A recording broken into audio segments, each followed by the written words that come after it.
कौन सारा चोर मन मोर धान ला चोराए उनकर घर में फूका पड़ गए तुहर ललाते दिन जाही रे। अरे का हो गएगा बिहने बिहने काखर पर भर के है। देख न बिहनिया सोसाइटी लेके बर लकर लकर होही के धान ला ट्रैक्टर में भरवा के रात कंगली में रखे रहे और रात भर जागे हैं। एक कनिक झपकी मारे सारा बेटा मन 5 कट्टी धान ला चोरा के ले गए। तय का बारे में चिहुर पारत है ओ मन तोर नुकसान करे है ना तो तहू जाओ फेरू बैगा में तहू साले मन ला भोगवा।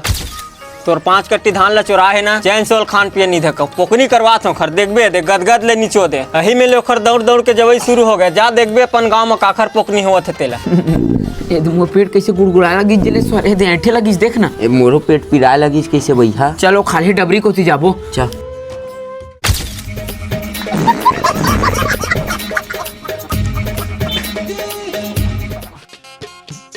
अरे एटूरा मन डब्बा में पानी धर के घेरी भेरी कहाँ थे जाते भाई। ए राजा मैं बैठे हैं तब के देखा था तू मन डब्बा में पानी धर के बार बार अवई जवई करा था। अरे नहीं निपोर ओ मेलन का गांव गए था हमार गरुआ पानी उनी पिया देवे कहीं तो हिल देल गे रहे भारी पानी पीते यार उखर गरुआ हा।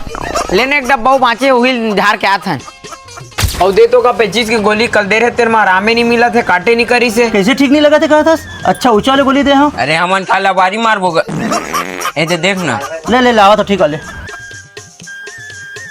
तू मन यहाँ का ले ला हरी ओ हमार का डोगरी दई भारी खांसा थेगा ओकरे पर खांसी के सिरप ला रहे हैं। अरे तुम्हारे 25 की गोली अब तुम्हारा बाबा भाई बटा जाला नहीं लगे। मतलब तो ही मन मोर धान ला चोरा है। अरे नहीं का हमन काबर तोड़ दा कैसे पलट के कारी निकलिस थोड़ी है रे निकाल के तैसे लगा थे भाई।